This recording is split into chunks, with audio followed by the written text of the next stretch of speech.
What is going on YouTube and y'all squad? This is your boy Yocrates. This is your review for Real Housewives of Potomac, season 9. I believe this is episode 10.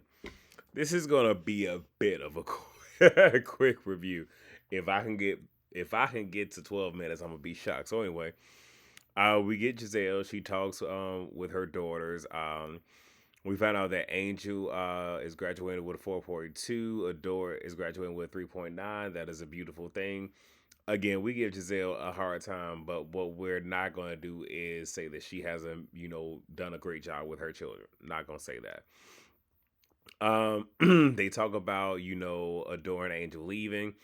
Then the conversation transitions to, her father's will and how apparently his original will has been thrown out. And before he went on to glory, apparently someone, uh, quote unquote, had him sign a brand new will.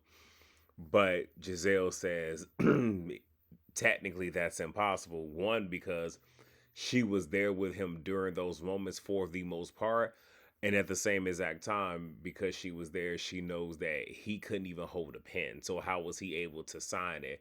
And then also questioning if he was truly in his right mind.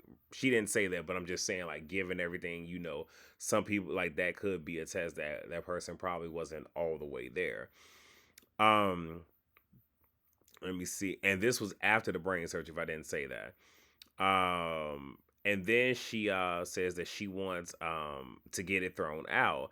And if she does, then that means that there is no will because the first one thrown out, nowhere to be found. So I'm assuming there was only one copy, which means that this new will, now is the will. If it gets thrown out, okay, well then there's no more will. And in Georgia, the kids get 2/3 of his estate, but in the will, I guess it's fraudulent. So if that's the case, they're pretty much going to end up with nothing.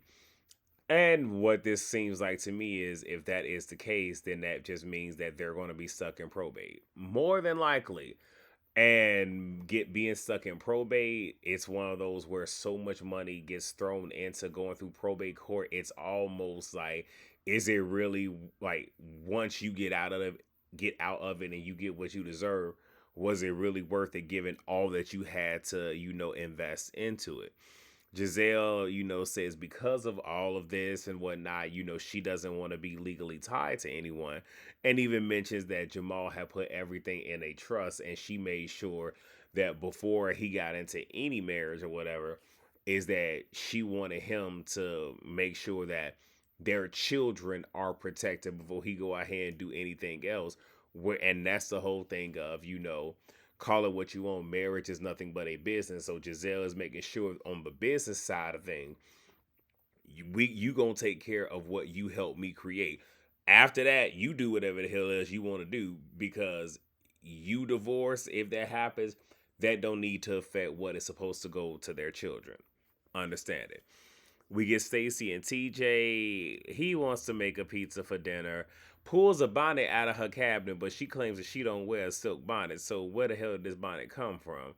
And even though it was meant to be funny, the whole him and his fake Italian accent, just one of those things where, yeah, that can and potentially upset some people.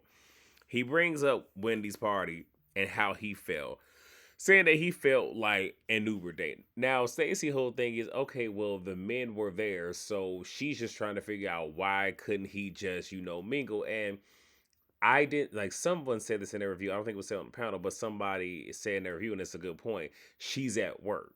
So she is having to, work and be with the girls and do what it is to collect this check. So we don't know if he's truly understanding of that. Stacy apologizes and says it will never happen again. I guess I wouldn't have apologized. Especially, okay, never mind, not my business. He asks her if, she has thought about getting a forensic accountant. She says no and lets us know that when it comes to her divorce, she wants to keep a lot of that between just her and her husband.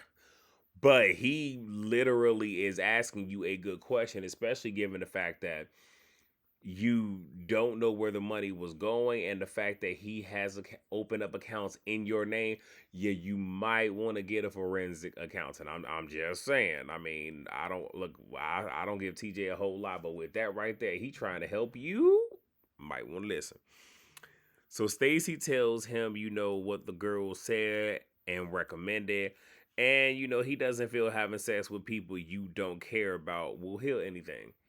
Okay. I mean, I actually do agree with that sentiment. But again, my views on this ain't about me. Back to the review. Sorry. Um she asked would he stay around if she saw other people.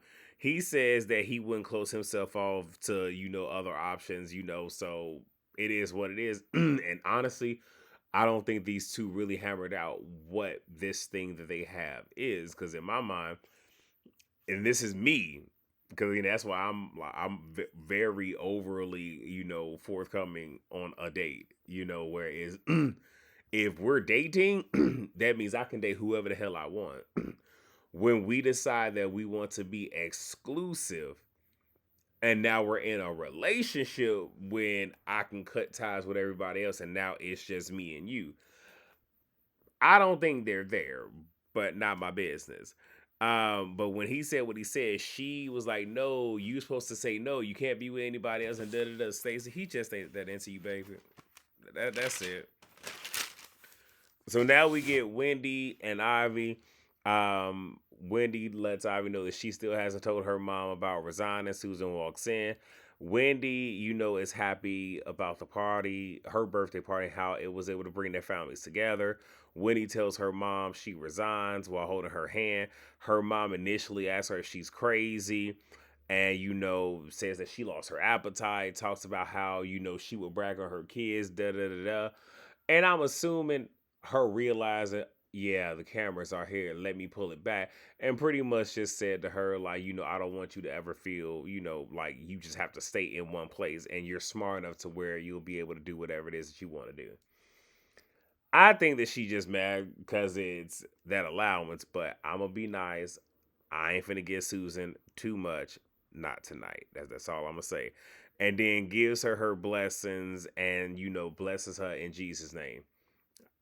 A lot happened, even with the prayers and whatnot, but I'm gonna let her live because I ain't got to do. I'm tired. So Ashley and Giselle go speed date next. Karen and Ray. Karen realizes that she was an emotional wreck and angry with him.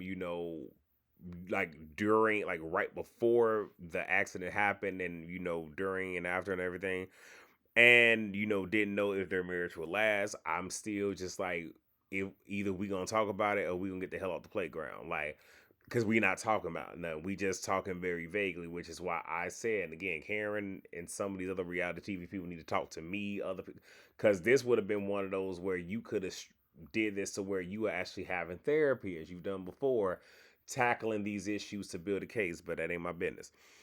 Ray feels that he's been extra supportive, especially being her taxi driver. Karen says, they should never they should never take their marriage for granted. Cool.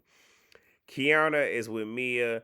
Long story short, Mia wants to talk to her because, her working with her respective boyfriend and, in that field and whatnot. Kay is there, more or less to be an ear. And Mia talks, moving around Gordon's mood and possible DNA test. Ashley posts the speed dating, gets with Josh. We saw him from the mid-season trailer. All I'm saying, we found out that he had thyroid cancer. He's 30, but we found out he had thyroid cancer at 28. He had surgery in March 23, and shortly thereafter, several months later, he went into remission. Good to hear that. All good stuff. Moving on. Mia, Gordon, Jeremiah, and Juju. So they're making cookies. Jeremiah wants to know why they live in two different places. And this is one of the things where people don't give kids enough credit, because they may not be able to put a lot into words, but they see and hear an awful lot. So he wants to know that Mia claims that she told him about the divorce Jeremiah don't recall this conversation. I believe Jeremiah. Gordon stops by and Mia brings him into the conversation. Mia wants to know why Jeremiah is sad, and Gordon, would feel a way if he didn't have any emotional response to this because yeah, this is the breaking up of a family, blah blah blah. So Juju asks, where did they find each other? Now I don't know who put this little baby up to it, but she kept asking, but where, but where, but where? Finally said in the club. I'm like, oh Lord, here we go, here we go, here we go. I'm sorry, I believe whatever kids they around been talking about it, and that's why she didn't brought it up. But maybe somebody closer than that to bring it up. I don't know. Juju tells her mom she cannot marry Mr. Ink, and what you get is what you get. Better say that word, baby. Mia lets so she sends them into the room to do some arts and crafts while the cookies are cooling while she talks to Gordon. Mia wants to protect their innocence. Gordon's whole thing is, we can't shield them from this because if we hold a lot of this from them, there is a strong chance they may end up repeating the same mistakes that we made. And he doesn't want for that to happen. Mia brings up boundaries and not having anything else to give to him. And that's it. That's the review. Just shy of 12 minutes. That's it. That's all I got. Ain't a whole lot happened. Yeah. So with that being said, we'll be at Sakina's house tomorrow for the Whether You Like It or Not panel. I'm behind with the Bell Collective. Meant to get that to y'all Friday. Y'all gonna get it when y'all get it. Don't even get mad. And I will see you all then. So y'all have a great evening, and hopefully your next week is your best week. All right. Peace out.